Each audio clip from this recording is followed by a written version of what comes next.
जो देवाला मानतोही आणि त्याला देव पाहिजेही. हा झाला मुमुक्षु विठ्ठल.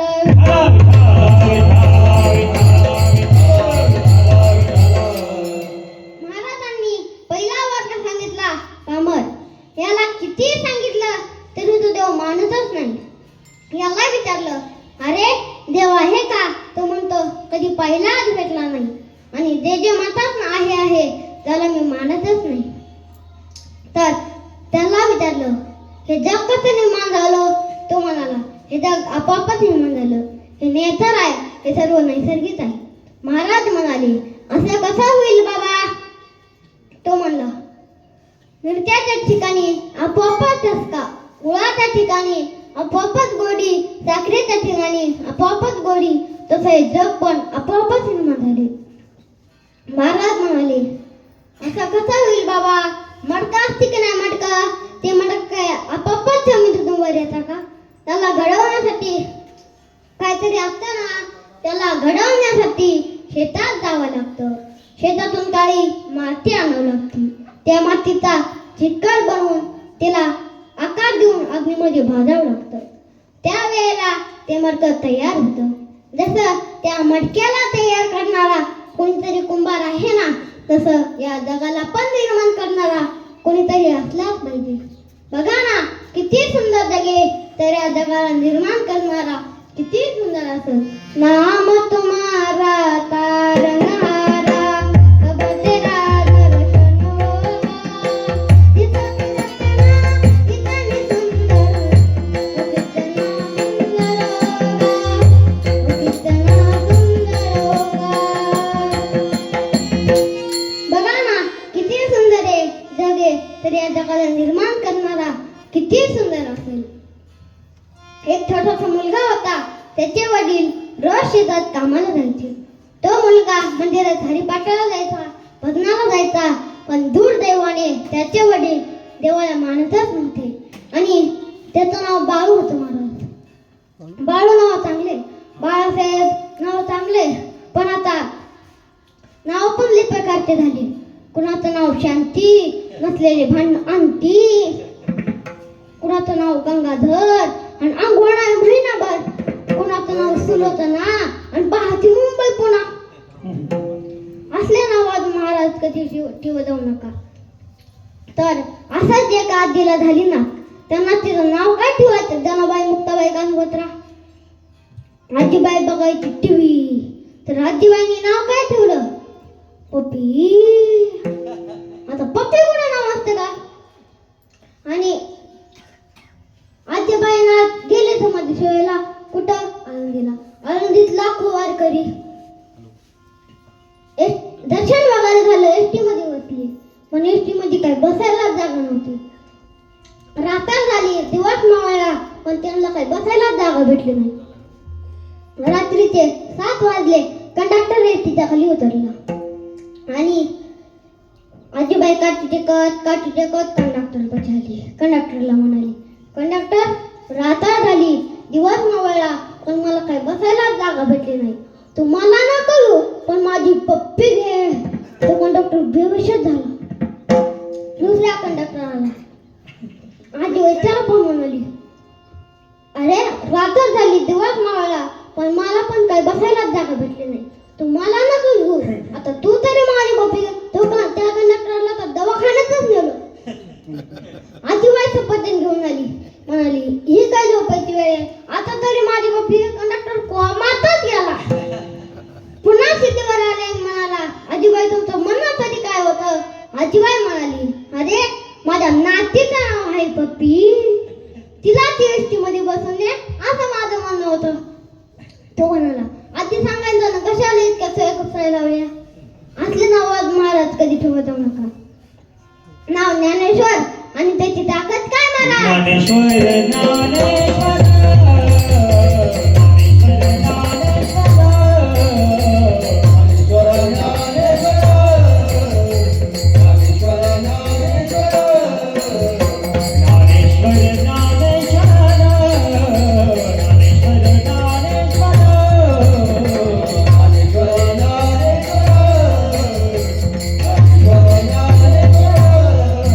Motivate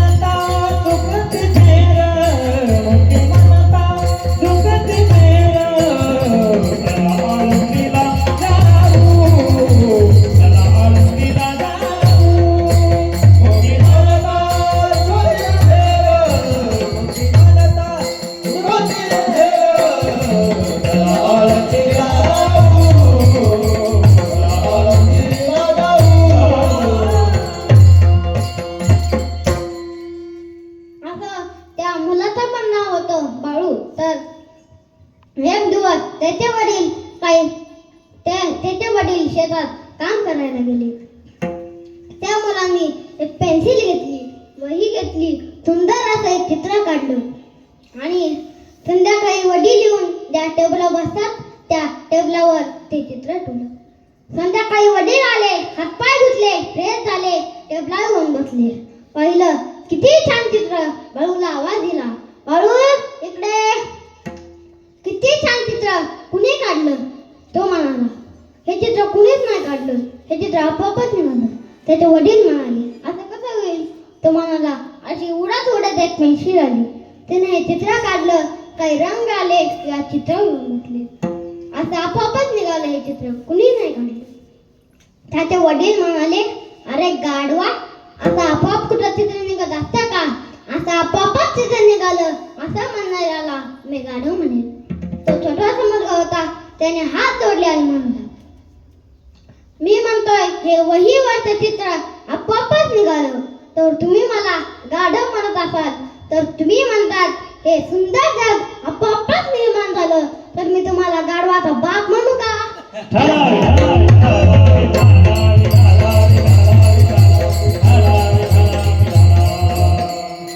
हा झाला पामर.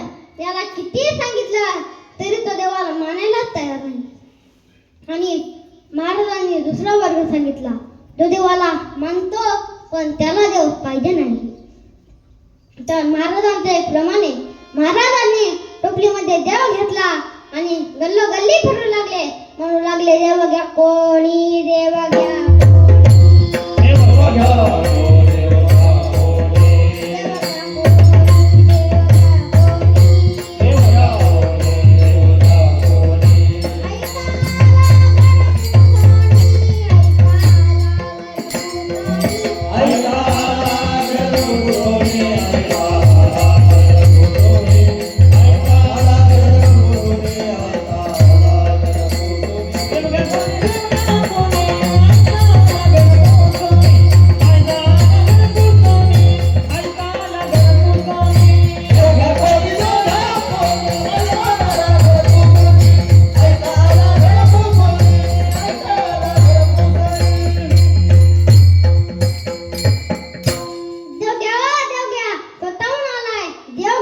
पण लोक म्हणू लागले, देव न लागे, देव न लागे, साठावणीचे रुदले जागे.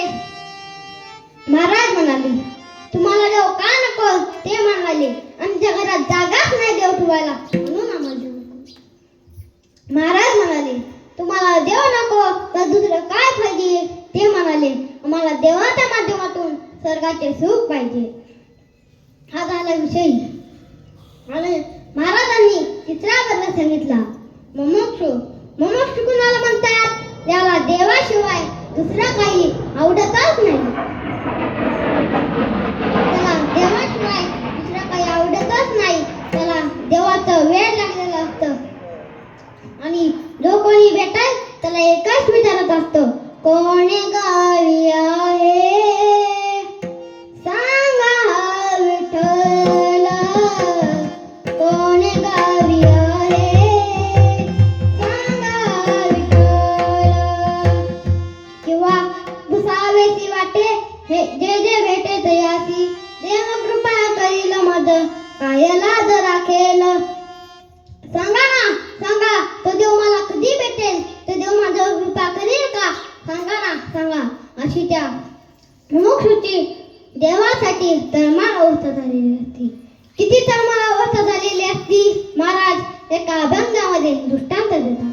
महाराज म्हणतात, पाण्यातून मासा काढला तर जशी त्या माशाची तळमळ अवस्था झालेली असती ना, तशी या मुमुक्षुची तळमळ अवस्था झालेली असती. जसा तो मुमुक्षु पाण्याशिवाय राहू शकत नाही ना, तसा हा मासा देवा जीवना वेळी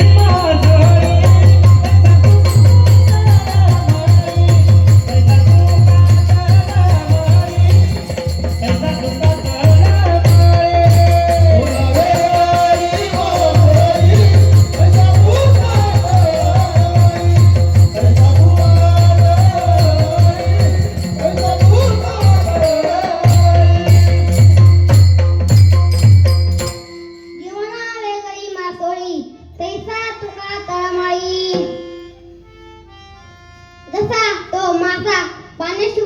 शकत नाही ना, तसा मुमुक्षू देवाशिवाय राहू शकत नाही. तर अशी त्या मुमुक्षूची देवासाठी तळमळ उंच झालेली असती. असा तो मुमुक्षू एक दिवस जगद्गुरु तुकोबाराकडे गेला. तुकाराम महाराजांचं भंडारा डोंगरावर भजन चालू होतं. सुंदर असं भजन करत होते. कसं भजन करत होते? 2 मिनिट सर्वांनी हात वर करा. कसे भजन करत होते? विठ्ठल माझा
गोड असं भजन करत होते. तर असं भजन करता करता महाराजांच्या लक्षात आलं की आपल्या समोर कोणीतरी आले. महाराजांनी डोळे उघडून पाहिलं तर समोर तो मुमुक्षू दिसला. महाराज त्याला म्हणाले, का रे, तुझा रस्ता बिस्ता काही चुकला का? तू चुकून माझ्याकडे आला का? तुला रस्ता सापडत नाहीये का? तू का माझ्याकडे आला? तो म्हणाला, महाराज, माझा रस्ता नाही चुकला, मी तुमच्याकडे प्रश्न घेऊन आलोय. महाराज म्हणाले, प्रश्न घेऊन आला? हे बघ, तुला विचारायचं तर विचार, फक्त मला संसाराविषयी विचारू नको, मला प्रपंचाविषयी विचारू नको, कारण मी संसार सोडून या ठिकाणी आलोय. जाळोनी संसार बैसलो अंगानी, किंवा संसाराच्या नावे घालून या शून्य वाढता पुण्य धर्म केला. तुला विचारायचं तर विचार, फक्त मला संसाराविषयी विचारू नको. त्यावेळेस तो म्हणाला, महाराज, मी तुम्हाला संसाराविषयी नाही विचारायला आलो, मी तुम्हाला देवाविषयी विचारायला आलो. त्यावेळेस महाराजांना आनंद वाटला. महाराज आनंदाने म्हणू लागले, माझी ये जातीचे मद भेट कोणी,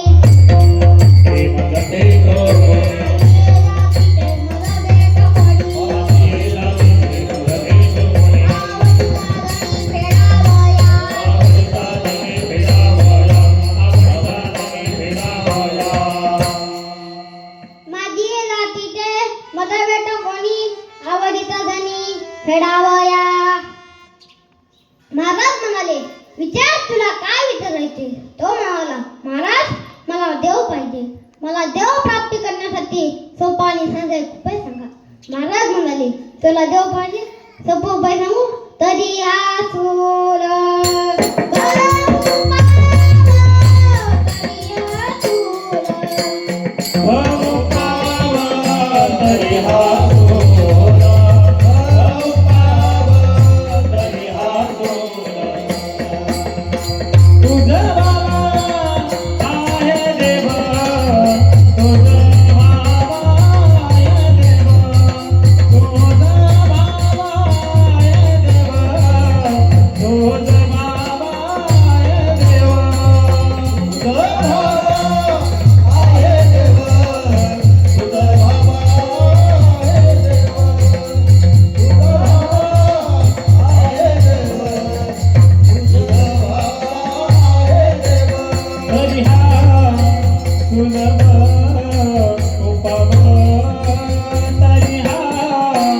सुलभ उपावा तुझा भावा आहे देवा तुझा भावा आहे देवा तुझा भावा आहे देवा तुझा भावा आहे देवा तुझा भावा आहे देवा तुझा भावा आहे देवा तुझा भावा आहे देवा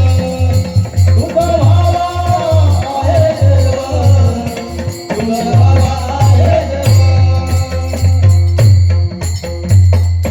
तुझं बाबा आहे देव तरी हा सुलभ उपाव.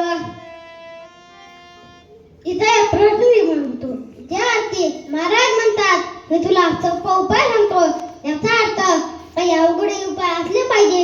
पुराणामध्ये देव प्राप्तीचे अनेक उपाय आहेत.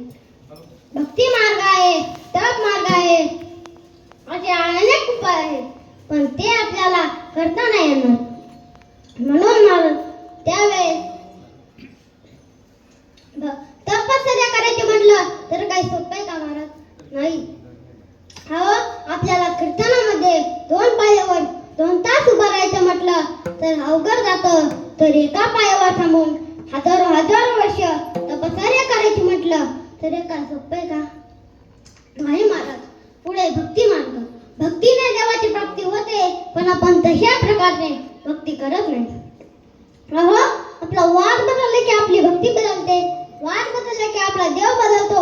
सोमवारी महादेवाची भक्ती, मंगळवारी देवीची भक्ती आणि बुधवारी विठ्ठलाची भक्ती, गुरुवारी दत्तात्रेयांची भक्ती आणि शुक्रवारी संतोषी माताची भक्ती, शनिवारी हनुमंतरायाची भक्ती आणि रविवारी मल्हारीची वारी माझ्या मल्हारीची वारी मल्हारीची वारी मल्हारीची वारी मल्हारीची वारी मला मल्हारीची वारी मल्हारीची वारी मला मल्हारीची वारी माझ्या बिरबाची वारी मल्हारीची वारी माझ्या पंढराची वारी माझ्या खंडोबाची वारी मल्हारीची वारी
प्राप्ती होणार आहे का? नाही महाराज. तर भक्ती कशी असावी? संत नामदेव महाराजांसारखी. अहो 5 वर्षाच्या असताना जगाच्या मालकानं नैवेद्य खाल्ला. एक दिवस नामदेव महाराजांचे वडील काही कामानिमित्त बाहेर गेलेले असताना नामदेव महाराजांच्या आई नामदेव महाराजांना म्हणाल्या, नामा तुझे वडील काही कामानिमित्त बाहेर गेलेले आहेत, हे नैवेद्य घे आणि देवाला दाखवून ये. नामदेव महाराजांनी नैवेद्य घेतला, मंदिरात गेले, देवासमोर नैवेद्य ठेवला आणि देवाला म्हणाले, देवा नैवेद्य खा. पण देव काय नैवेद्य खात नाही. नामदेव महाराजांना म्हटलं, आपलं काही चुकलं का? का देव नैवेद्य खात नाही? नामदेव महाराज म्हणाले, देवा माझं काही चुकलं का? तू का नैवेद्य खात नाही? 1 तास झालं, 2 तास झालं, पण देव काही नैवेद्य खात नाही. नामदेव महाराज म्हणाले, देवा हे दगड आणि माझं डोकं, तू जर हे नैवेद्य खाल्लं नाही ना तर मी माझं डोकं त्या दगडावर आपटून माझा प्राण फिरवून टाकेन. तरी पण देव काही नैवेद्य खात नाही. नामदेव महाराज डोकं आपटताच तेवढ्याच मूर्तीतून भगवान परमात्मा प्रगट होऊन नामदेव महाराजांच्या हातानं नैवेद्य खाऊ लागला. नैवेद्य हातीचा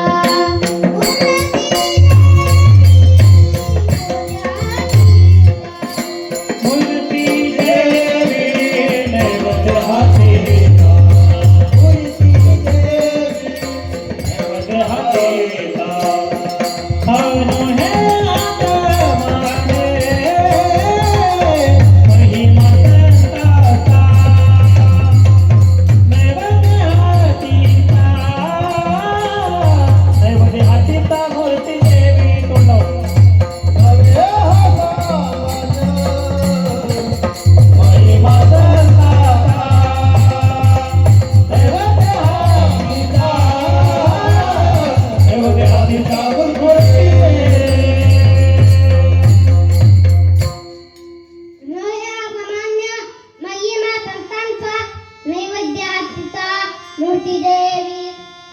अवघी 5 वर्षाची असताना नामदेव महाराजांच्या हातानं जगाच्या मालकानं नैवेद्य खाल्ला.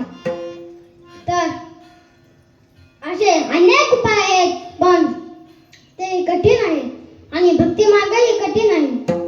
आपल्याला नामदेव महाराजांसारखी काही भक्ती करता येणार आहे का? नाही महाराज. म्हणून महाराजांनी भक्ती कठीण सांगितली. भक्ती ते कठीण सुरावरी पोळी विरासूर. असे अनेक उपाय आहेत, पण तेही कठीण आहे. त्यावेळेस ते साधक महाराजांना म्हणाले, महाराज, आमच्या लक्षात आलं की देवप्राप्तीचे अनेक उपाय आहेत, पण ते आम्हाला करता नाही येणार. म्हणून तुम्ही आम्हाला तो सोपा उपाय सांगा. तो सोपा एक उपाय सांगा. तो कोणता सोपा उपाय? लवकर सांगा बरं. सांगा.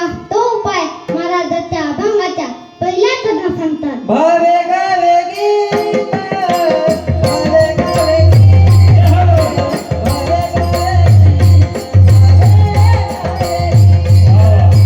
गीत, भावे गावे गीत, भावे गावे गीत, भावे गावे गीत,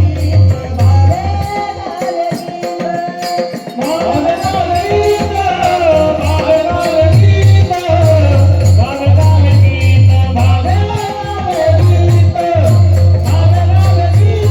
गीत, भावे गावे गीत,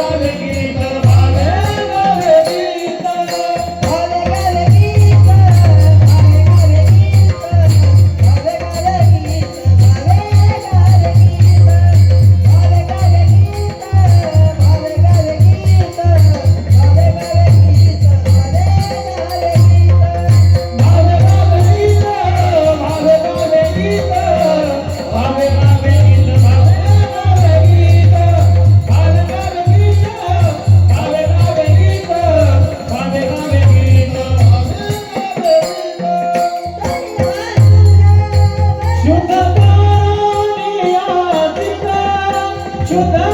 भावे सोपा उपाय सांगितला की तुम्ही चित्त शुद्ध करून भावाने भगवंताचा गीत गा, कारण तो भगवान परमात्मा फक्त भावाचा झुकेल आहे. त्याला फक्त भावात आवडतो. एक वृत्तांत सांगतो, भजन करा विठ्ठल.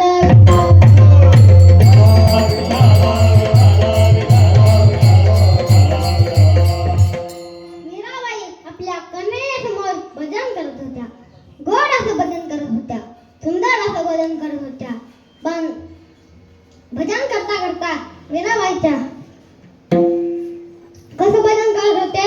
नाचूंगी नाचूंगी नाचूंगी नाचूंगी नाचूंगी नाचूंगी नाचूंगी नाचूंगी नाचूंगी नाचूंगी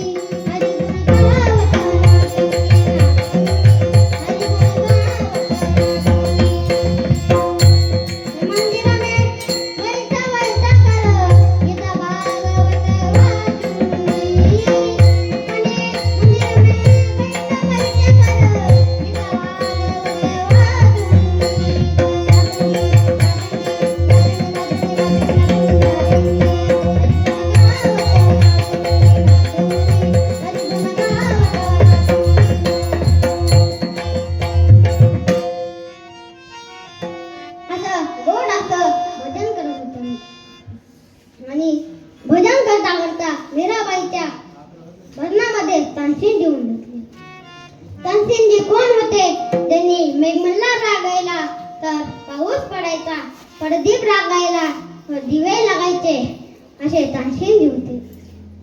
मीराबाईचं भजन संपलं. मीराबाईंनी डोळे उघडून पाहिलं तर समोर तानसेन दिसले. मीराबाई तानसेनजीला म्हणाल्या, "तन्नाजी आपका बाय." मीराबाई तानसेनजीला प्रेमाने तन्नाजी म्हणायच्या. तर तानसेनजी म्हणाले, "आप जब मेघ मल्हार से भैरू में गए ना तब आया." तर पुन्हा अजून तानसेनजी मीराबाईला म्हणाले, "मीराबाई आप गाते तो बहुत बढ़िया, गाते हो बहुत अच्छा, पर लेकिन थोड़ा सुर से भी गाया करो, थोड़ा भाव से भी गाया करो, क्योंकि और भी अच्छा लगेगा." तर मीराबाई तानसेनजीला म्हणाले. मीराबाईने ऐकून घेतलं आणि थोड्या वेळाने मीराबाई तानसेनजीला म्हणाल्या, "तन्नाजी आप गाते तो बहुत अच्छा, आप गाते तो बहुत बढ़िया, पर उस भगवान के लिए थोड़ा दिल से भी गाया करो, थोड़ा भाव से भी गाया करो, क्योंकि वो भगवान परमात्मा सिर्फ भाव का ही पुकारे, विठ्ठल विठ्ठल."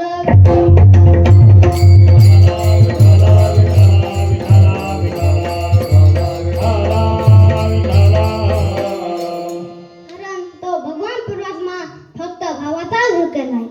तुम्ही कोणत्या रागात गाता, कोणत्या स्वरात गाता, ह्याच्याशी त्याला काही घेणं देणं नाही. त्याला फक्त भावच आवडतो. गिरीधर लाल तू भावा का भूमा,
त्याला फक्त भावच आवडतो.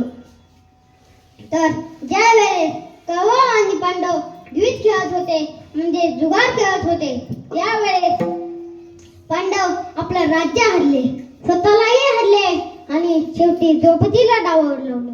द्रौपदी हरले आणि दुर्योधन उठला आणि म्हणाला, "दुशासना, जा द्रौपदीला घेऊन ये, आणि अशी जर नाही आली तर तिच्या केसाला धरून फरफर ओढीत सभेमध्ये आणली."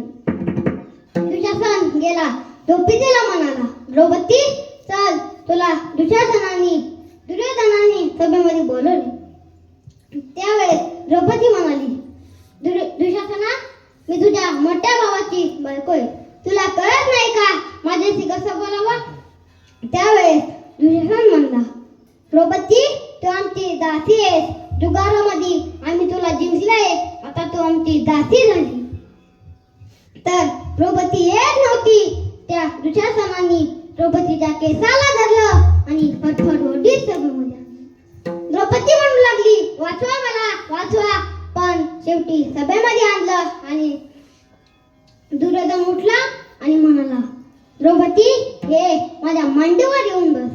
त्यावेळेस रागाने लालबुंद झालेला भीम उठला आणि म्हणाला, "दुर्योधना, तू माझ्या बायकोला त्या मांडीवर येऊन बस म्हणतात ना, ती मांडी गध्याने फोडल्याशिवाय राहणार नाही.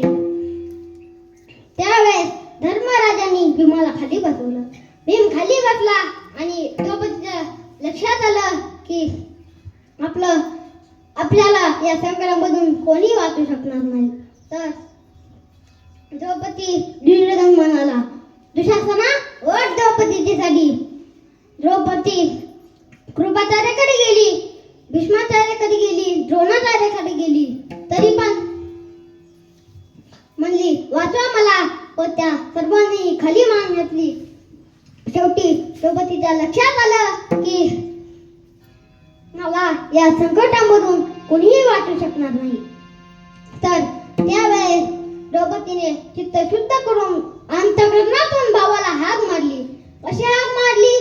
कोटे गुंतलासी द्वारकेच्या राया, कोटे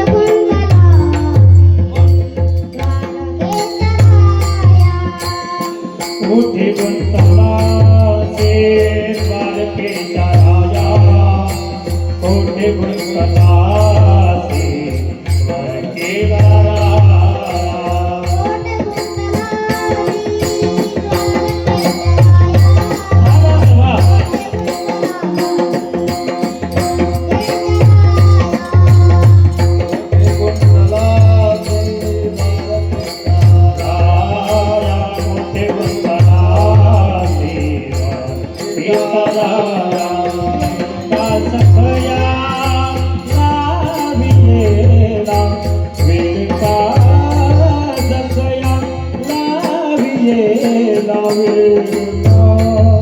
सकया लावेला वेल का सकया वेल का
द्रौपदीने चित्त शुद्ध करून अंतःकरणातून भगवंताला हाक मारली.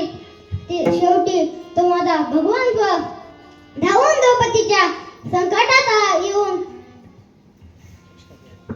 रक्षण केलं आणि तो साडी ओढणारा दुशासन साडी ओढून ओढून थकून गेला. तरी पण माझ्या भगवान परमात्म्याने द्रौपदीचं नाक सुद्धा उघडं होऊ दिलं नाही.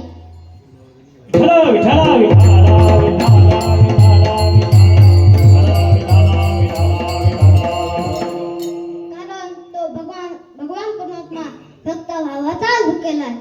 आणि तुम्ही जर एकदा भावाने भगवंताचे गीत गायलं तर तुम्हाला तो देव भेटायलाच भेटल. पण तुमच्या संकटात येऊन तुमचं रक्षण केल्याशिवाय राहणार नाही. तर ते सदट महाराजांना म्हणाले, महाराज आम्हाला हेही नाही जमलं तर अजून दुसरा काही सोपा उपाय आहे का? महाराज म्हणाले, आहे ना. महाराजांनी तिसऱ्या त्यांना सांगितलं, अनिकाचे गाणे अनिकाचे गाणे अनिकाचे गाणे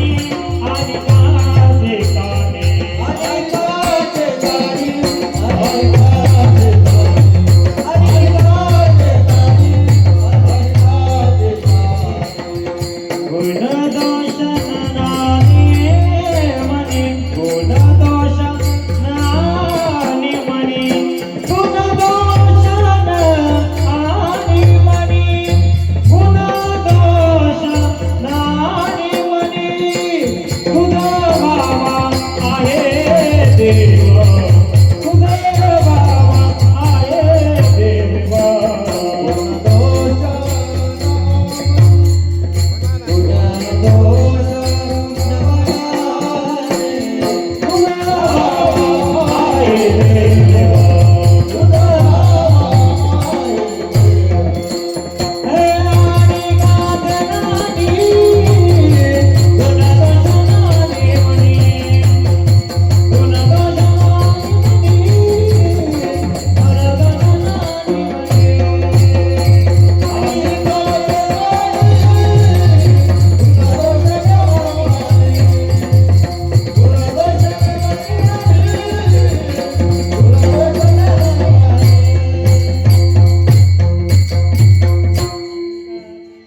आणि गाते काणी कुणाच्या मना नाही, तुझा बाबा आहे देव तरी हा तुला पाव. तुम्हाला कुणावर मी कुणाचंही वर्णन करू नका, कुणाचं दोषाचंही वर्णन करू नका. तुम्हाला देव भेटल्याशिवाय राहणार नाही. तर शेजारच्या गावामधले देव बाप्पा या गावला सत्यनारायणाची पूजा करायला आली. पूजा संपन्न झाली. ज्यांच्या घरी पूजा होती तिथल्या मावशीने देवबाप्पाला सांगितलं, देवबाप्पा स्वयंपाक झालाय, जाताना थोडे जेवण करून जा. त्यावेळेस देवबाप्पा म्हणाले, बाई माझ्याकडे वेळ कमी आहे, अजूनही काय काम आहे, जे काही शिदा द्यायचा असेल तो बांधून द्या.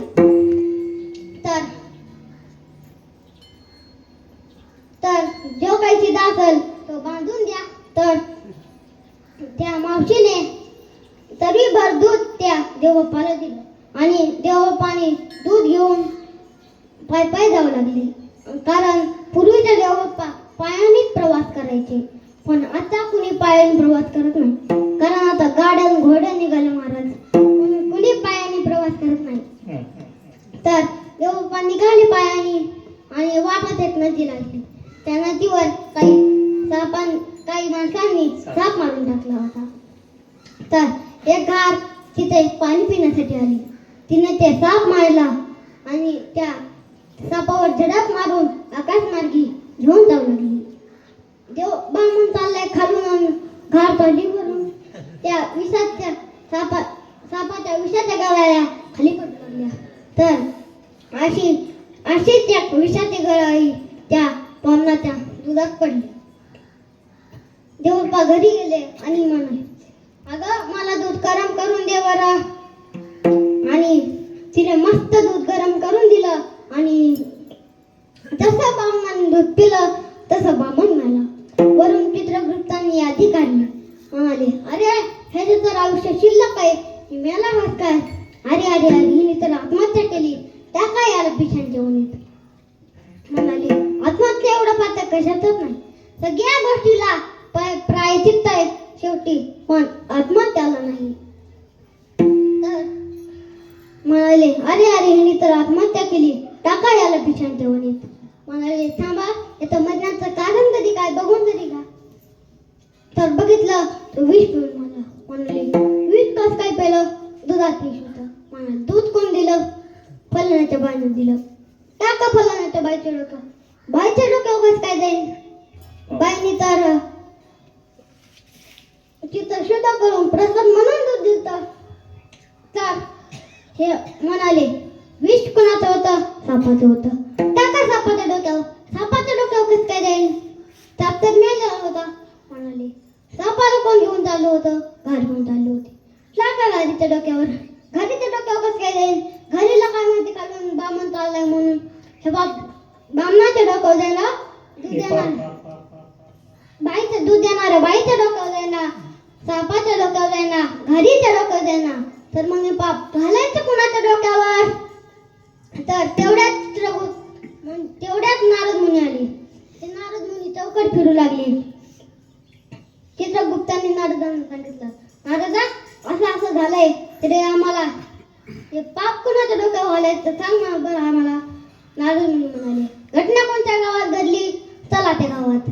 आले गावात आणि शेजारच्या कट्ट्यावर 2-4 म्हातारे बसल्या होत्या. एक म्हातारी म्हणाली, अगं सकू, ऐकलंस का? आपल्या गावात एकच बामण येत होता. त्या फलाण्याच्या बाईनं त्या बामणाला दूध देऊन मारून टाकलं म्हणे. नारद मुनी म्हणाले, टाकाय डंगऱ्यांच्या डोक्यावर, यांना काही माहित नाही आणि उगाचच तिचे दोष पाहायला लागले.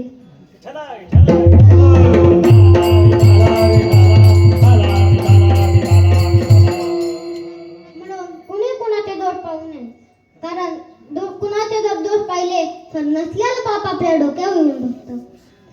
तर ते साधक महाराजांना म्हणाले, महाराज, आम्हाला हेही नाही जमलं, कारण आम्ही कुठेही जाताना कुणाचेही दोष बघत असतो.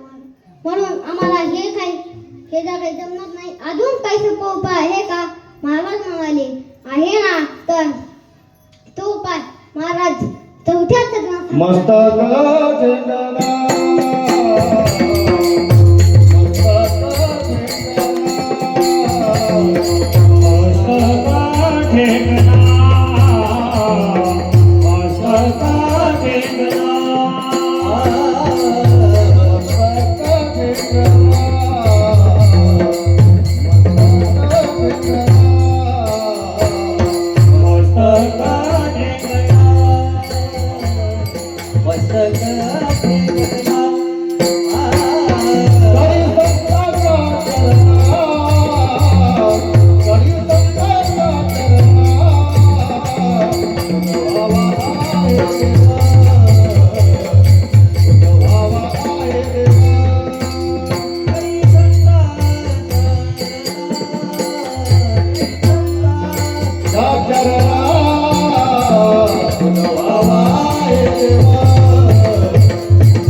मस्तक ठेवा, तुम्हाला देव भेटल्याशिवाय राहणार नाही.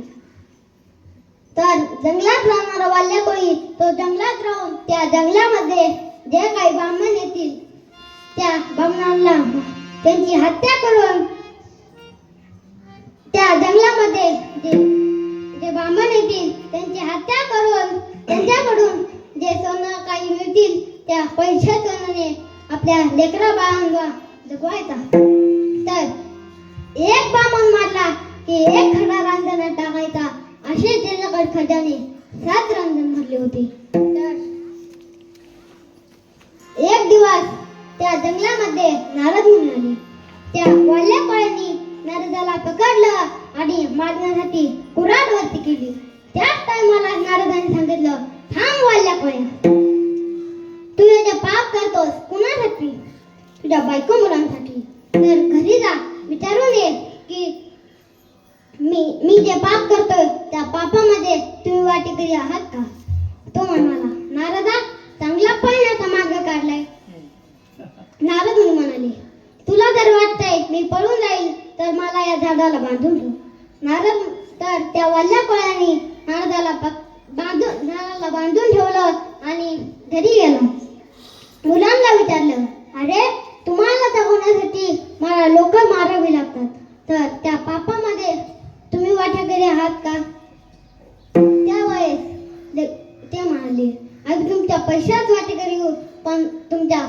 नाही.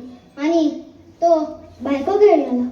बायकोला म्हणाला, अगं तुम्हाला जगवण्यासाठी मला लोक मारावे लागतात, तर त्या पापामध्ये तू वाटेकरी आहेस का?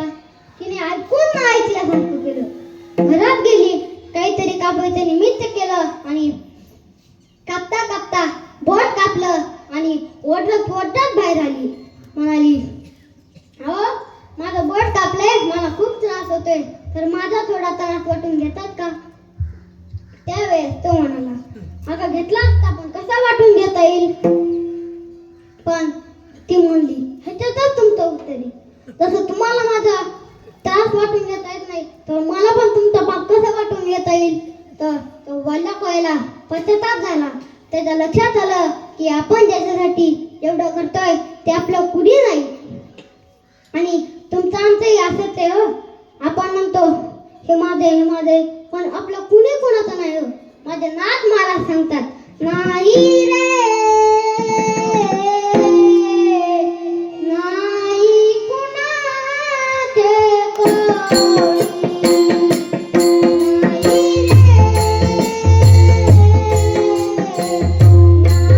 रे नाही कुणाचे कोणी, नाही रे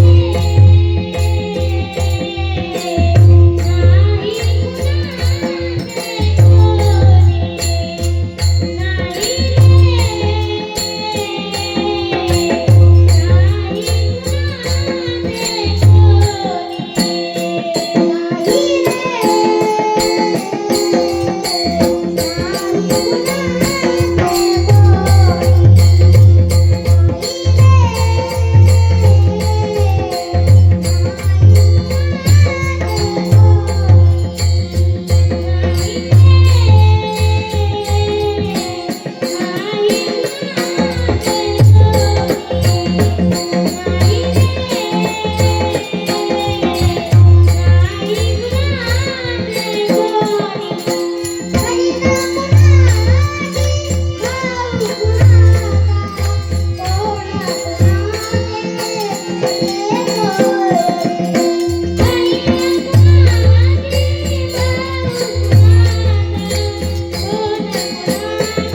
कीर्ती वाढली गाणं होळीयाची कीर्ती वाढली गहना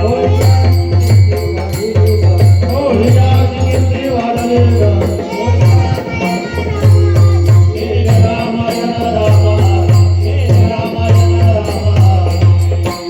आणि एवढंच नाही तर देवालाही त्याच्या म्हणण्याप्रमाणे वागावं लागलं एवढा त्या वाल्या खोयाचा अधिकार तर ते साधक महाराजांना म्हणाले महाराज आम्हाला हेही नाही जमलं तर अजून दुसरं काही सोपं उपाय आहे का महाराज म्हणाले आहे ना महाराजांनी 7व्या चरणात सांगितलं वेचिते वचन जेणे राहे समाधान जेणे राहे समाधान जेणे राहे समाधान वेदिते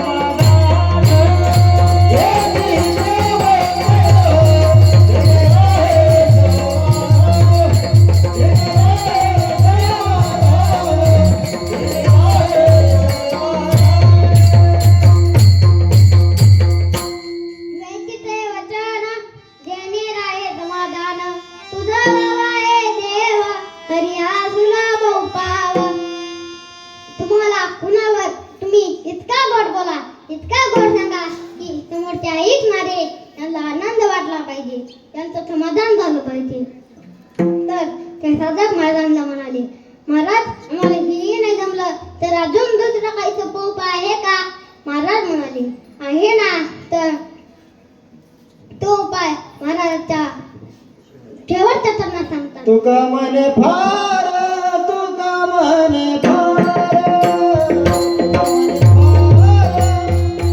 मने फार तुका मने फार तुका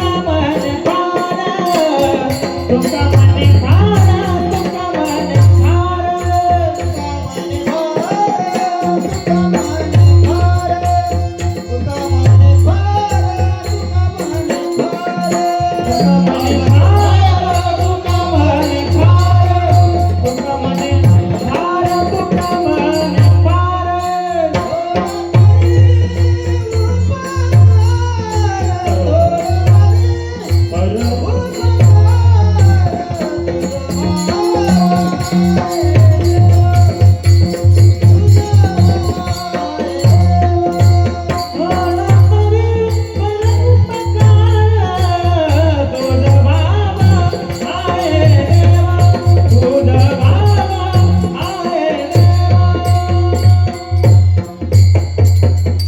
ज्ञानेश्वर माऊली ज्ञानराज माऊली तुकाराम माऊली ज्ञानराज माऊली तुकाराम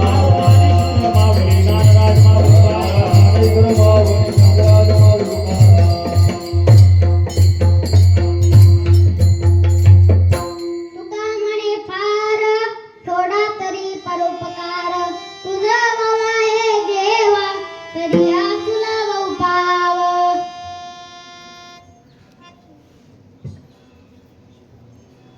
झालेली कीर्तन रूपी सेवा आणि झालेली कीर्तन रूपी सेवा भगवान परमात्म्याच्या चरणी मला जसं बोलता आले अभंगावर बोलता आलं तसं मी बोलण्याचा प्रयत्न केला आणि जे काही चुकीचे शब्द आले असतील ते माझे बुद्धीचे दोष आणि जे काही चांगलं आलं असेल ते नक्कीच आचरणात प्रयत्न करा आणि झालेली सेवा मी भगवान परमात्म्याच्या चरणी पांडुरंगाच्या चरणी दत्तात्रय भगवंताच्या चरणी तुम्हा सर्व मायबापांच्या चरणी अर्पण करून माझ्या सेवेला या ठिकाणी पूर्ण विराम देतो. विठ्ठल जय जय